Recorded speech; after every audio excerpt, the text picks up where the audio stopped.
I want a divorce after 9 months of marriage. Am I being immature? That was the question I typed into my phone at 3 a.m., sitting in my car in the driveway of our dream home. The house we'd saved for, planned for, decorated together down to the last throw pillow. The house that now felt like a beautifully staged prison with granite countertops and a mortgage I could barely pronounce. People will tell you the warning signs are obvious in hindsight. They're wrong. Sometimes the warning signs are so small, so incremental, that you don't notice the walls closing in until you can barely breathe. The changes happen like weather, a degree at a time, until suddenly you're standing in a storm wondering when the sky turned dark.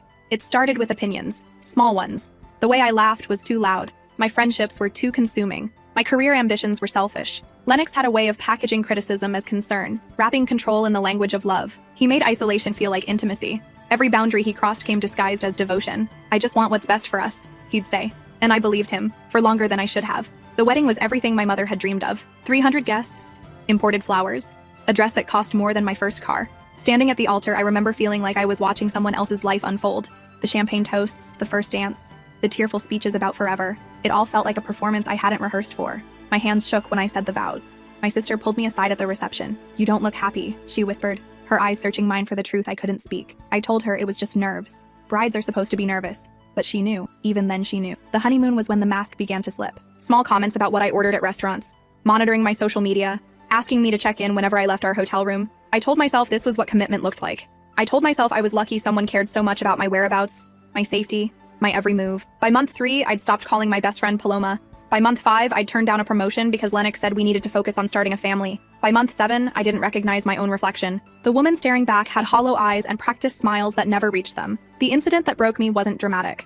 There was no screaming, no violence, nothing that would make headlines. It was a Tuesday evening, and I'd made dinner, his favorite, chicken parmesan with homemade sauce that took 3 hours to simmer. He came home, glanced at the table without sitting, and said, "I told my mother we'd eat at her place tonight." When I reminded him that he'd never mentioned any plans, he looked at me with such cold certainty and said, "I did. You just don't listen. You never listen." I spent that night questioning my own memory, my own sanity, and somewhere in that spiral of self-doubt something clicked. This wasn't love. This was erasure. Piece by piece, I was disappearing into someone else's design. My dad called the next morning just to check in. I couldn't speak. The silence stretched so long he finally said, "Whatever it is, you can come home." Those 6 words undid me completely. I've spent the last 2 weeks gathering evidence. Bank statements, screenshots, a journal of every time he's made me feel small, crazy, invisible. My therapist says I'm doing the right thing. My lawyer says I have a solid case. But yesterday, everything changed. I was packing a bag, preparing to leave while Lennox was at work, when I found something in his desk drawer. A folder, hidden beneath old tax documents and expired warranties. Inside were photographs,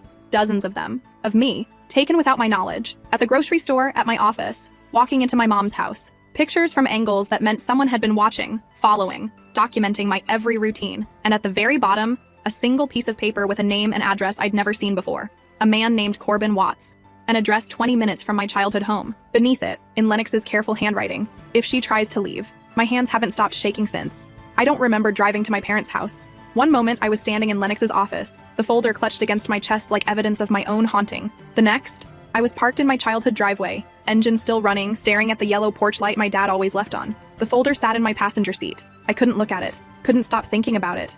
If she tries to leave. 4 words. 4 words that turned my escape plan into something else entirely. Something with teeth. My phone buzzed. A text from Lennox. "Running late at work. Don't wait up." The casualness of it made my stomach turn. He had no idea I'd found it. No idea that the careful architecture of his control was now visible to me in all its terrifying detail. I grabbed the folder and walked to the front door on legs that didn't feel like mine. My mom answered before I could knock. She took one look at my face and pulled me inside without a word, the way mothers do when words would only delay what matters. My dad appeared from the living room, reading glasses still perched on his nose. Crossword puzzle abandoned mid-clue. "I found something," I said. My voice sounded foreign, thin. "I need you to see this." We sat at the kitchen table, the same table where I'd done homework, blown out birthday candles, announced my engagement with champagne, and tears of what I thought was joy. Now I spread photographs across its surface like cards in a game I didn't know I was playing. My mom's hand went to her mouth. My dad's jaw tightened in that way it does when he's trying to stay calm for everyone else's sake. "These were taken over months," I explained, pointing to timestamps barely visible in the corners. "Look, this one is from March. I was picking up prescriptions. This one is from my lunch break in April. And this," I swallowed hard, "this is from last week, outside your house." My dad picked up the paper with Corbin Watts' name. He read it twice, 3 times. Then he looked at me with an expression I'd never seen before. Not anger exactly, but something deeper. Something that had been waiting, perhaps, for confirmation of what he'd always suspected. "Who is this man?" my mom asked. "I don't know. I've never heard the name before." My dad was already on his phone, typing. "There's a way to find out." My sister arrived within the hour. She lived 40 minutes away, but somehow made it in 30, still wearing her hospital scrubs from her shift in the pediatric ward. She didn't ask questions at first. She just held me, her arm steady and sure, the way she'd held me when I was 7 and convinced there were monsters in my closet. Turns out I'd been right about the month. They just looked different than I'd imagined. I called my friend Renata, my sister said once she'd seen the folder. She's a detective with the county. She's coming over. Tonight? Tonight.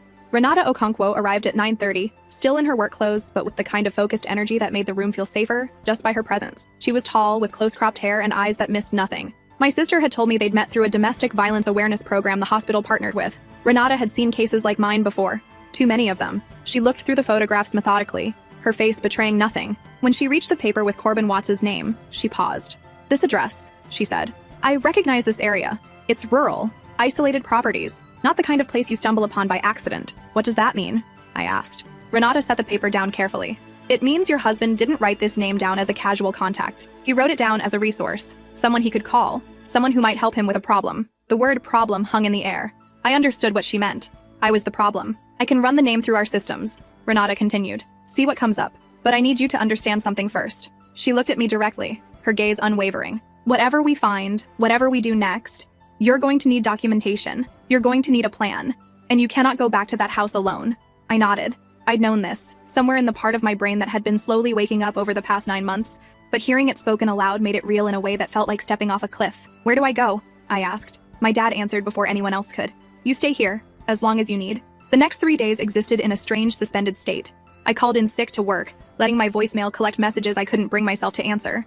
Lennox texted periodically, casual check-ins that felt like surveillance. Each message was a reminder that he didn't know what I knew. Each reply I sent was a small performance, a mask I wore through a screen. "Feeling under the weather, staying at mom's for a few days. Hope you feel better. Miss you, miss you." The words felt like a warning dressed as affection. Renata called on the 3rd day. She'd found Corbin Watts.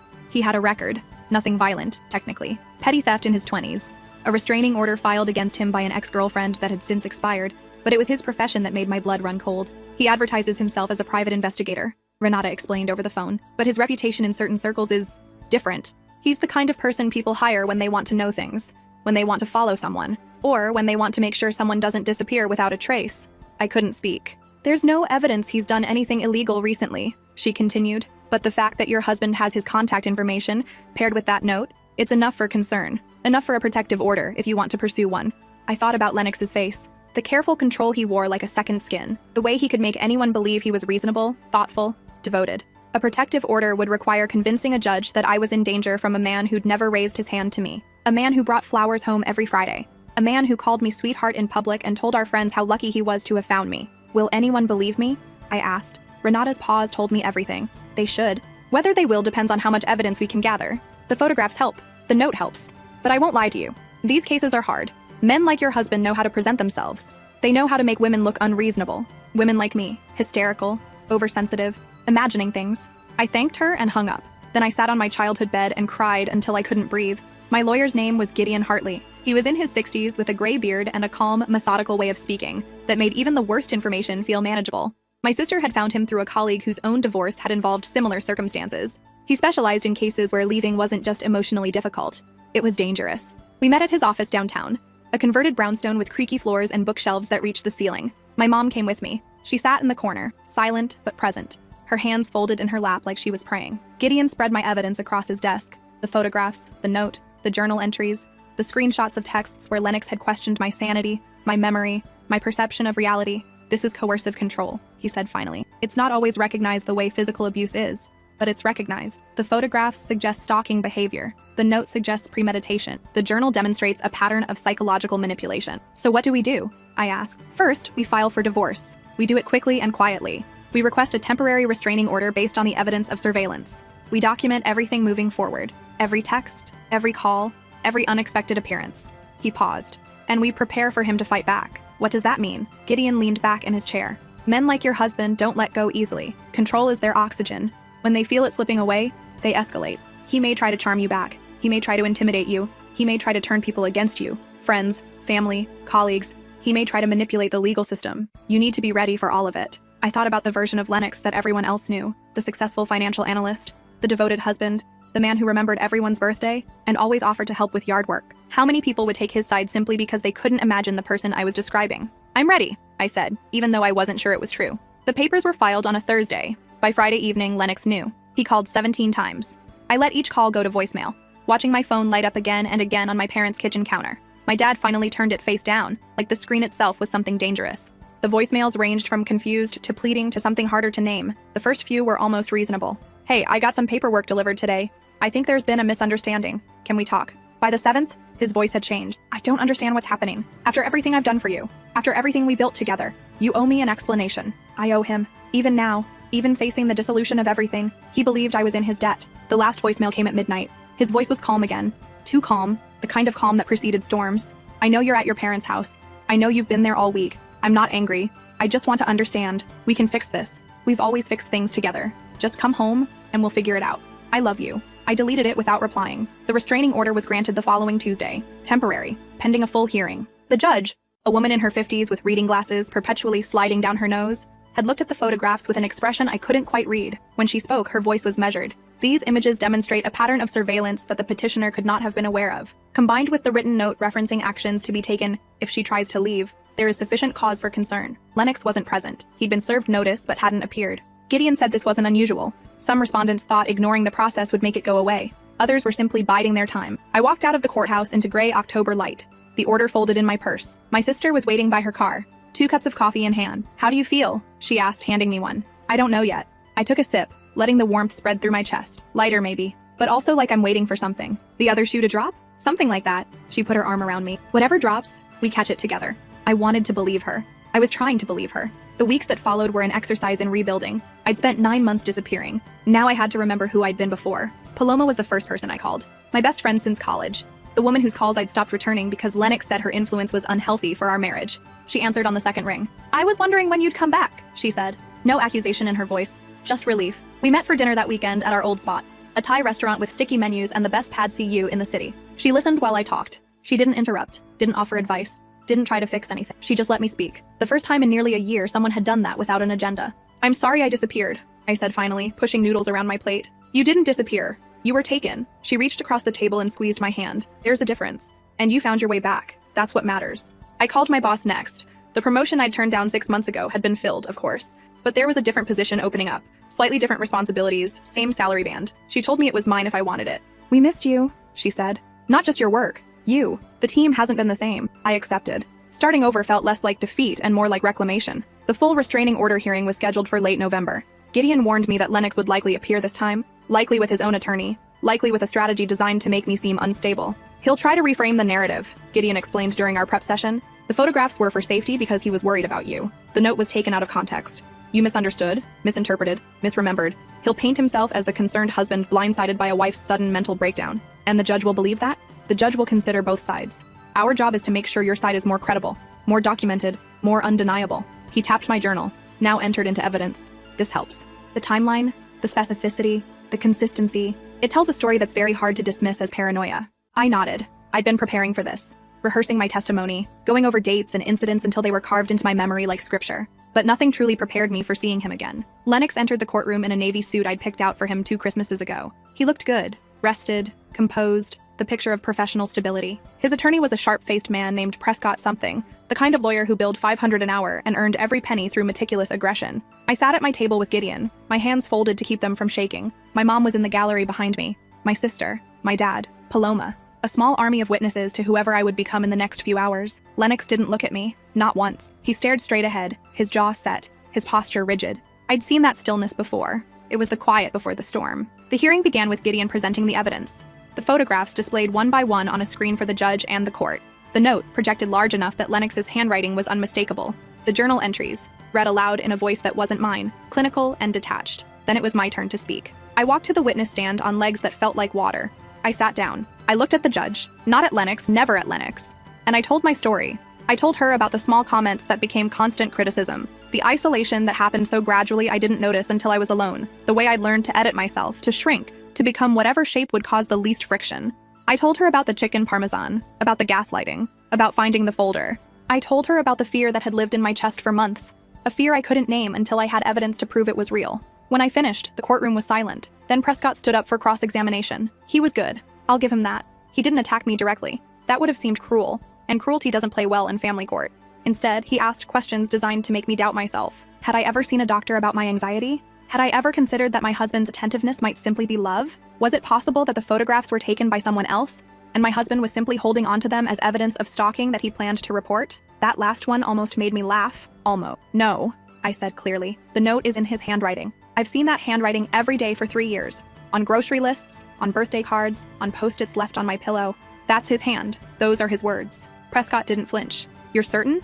I'm certain. The judge called for a recess. I walked back to my seat on trembling legs, and my sister handed me a bottle of water without a word. The final ruling came after lunch. The judge granted the full restraining order. Lennox was prohibited from contacting me directly or indirectly, from coming within 500 feet of my person, my workplace, or my parents' home. The order would remain in effect for 1 year, with the option to extend if circumstances warranted. As she read the decision, I watched Lennox's face. The mask cracked just for a moment. I saw something flash in his eyes. Not defeat, but calculation. He was already planning his next move, but for now the law was on my side. For now, I had a piece of paper that said I mattered, that my fear was legitimate, that his control would no longer be sanctioned by my silence. I walked out of the courthouse into afternoon sunlight. My mom hugged me first, then my dad, then my sister. Paloma stood at the edge of the group, grinning. How does freedom feel? She asked. I took a deep breath, the first full breath I'd taken in months. It feels like a beginning. The divorce was finalized in February. I didn't attend the final hearing. Gideon handled everything. The settlement was clean, if not entirely fair. Lennox kept the house, the one we'd dreamed of together, the one that had become my prison. I kept my sanity, my savings, and my name. I moved into a small apartment on the other side of the city. 1 bedroom, a galley kitchen, a view of a parking lot that somehow felt more beautiful than any granite countertop I'd ever owned. I painted the walls a soft blue, my choice, no one else's, and hung photographs of people I loved on every surface. Some nights I still woke up reaching for my phone, expecting texts that demanded response. Some mornings I caught myself asking permission from no one before I left for work. The habits of survival don't disappear overnight. But slowly, day by day, I remembered how to take up space. Spring came early that year. I was walking home from work one evening when my phone rang. Unknown number. I let it go to voicemail, heart pounding, the old fear rising in my chest like a tide. The message was from Renata. Corbin Watts had been arrested, not for anything related to my case, but for stalking another woman whose husband had hired him as a consultant. The arrest had led investigators to his files, which contained records of dozens of clients, dozens of targets. Your name is in there? Renata said. Your husband paid him a retainer. There are notes, dates, plans. Nothing was executed, but the intent is documented. I sat down on a park bench and listened to the message 3 times. Intent. Plans. The future Lennox had mapped out for me, the one where I didn't get away. But I did get away. Against every odd, every obstacle, every voice that told me I was overreacting, I got away. Summer brought a new project at work. I was leading a team for the first time, managing people who looked to me for direction. The responsibility felt foreign at first, almost uncomfortable. I'd spent so long being small that expansion felt like trespassing. My therapist helped me name it. You're learning to trust your own judgment again, she said. That takes time. Be patient with yourself. I tried. Some days I succeeded. Others, I failed spectacularly and had to start over. But even the failures felt different now, like learning, not like proof of my inadequacy. Paloma got engaged that summer to a woman named Delia who made her laugh in a way I'd never heard before. I was maid of honor at their wedding in October, standing in a garden surrounded by fairy lights and the faces of people who had held me up when I couldn't stand. During the reception, I caught my sister watching me from across the room. She raised her glass. I raised mine back. We didn't need words. We never had. 1 year to the day after the restraining order was granted, I drove past my old house. I don't know why. Maybe I needed to see it, to confirm it was real, that I had lived there, that I had left. The driveway was empty. The porch light was off. A for sale sign stood in the front yard, swaying slightly in the November wind. I didn't stop. I didn't need to. That house had never been mine. Not really. It had been a stage set for someone else's version of happiness, decorated with my compliance, furnished with my silence. My apartment was waiting for me, my blue walls, my photographs, my life. I drove home. 2 years later, I got a letter. Not from Lennox. The restraining order had been extended and he'd moved out of state, according to Gideon. The letter was from a woman I didn't know. Her name was Ingrid Thorne. She'd found me through a survivor's forum I'd started posting in, sharing my story anonymously at first, then with my real name once I felt strong enough to own it. She wrote that my words had helped her recognize what was happening in her own marriage. She wrote that she'd left last month, was staying with her brother, was starting to remember who she'd been before. Thank you, she wrote, for making me feel less alone. I read the letter 3 times. Then I wrote back. We started exchanging emails, then phone calls. Then she asked if I'd be willing to speak at a conference on domestic violence awareness. My first instinct was to say no. I wasn't qualified. I wasn't healed enough. I wasn't ready. But then I thought about the woman I'd been 3 years ago, sitting in her car at 3 a.m., typing questions into her phone because she didn't know who else to ask. What would I have given to hear someone say, "You're not crazy, you're not alone, and yes, you can leave"? I said yes. The conference was held in a hotel ballroom downtown. 500 people in the audience, survivors, advocates, therapists, lawyers, researchers. I stood backstage with sweating palms and a throat that felt too tight for words. My mom was in the front row, my dad beside her, my sister, Paloma, Renata, all the people who had caught me when I fell. I walked to the podium. I looked out at the sea of faces, and I told them about the woman who'd sat in her car at 3 a.m., the woman who'd found a folder, the woman who'd run, and the woman who'd survived. I didn't have all the answers. I still had nightmares sometimes. I still flinched at certain tones of voice, still checked my locks 3 times before bed, still felt the old fear rise unexpectedly in moments of vulnerability. But I was here. I was standing. I was speaking with a voice that had been silenced for so long. And that, I told them, was the whole point. Not triumph, not perfection, just survival. Just the stubborn insistence on existing when someone had tried to erase you. Just the slow, difficult, beautiful work of coming back to yourself.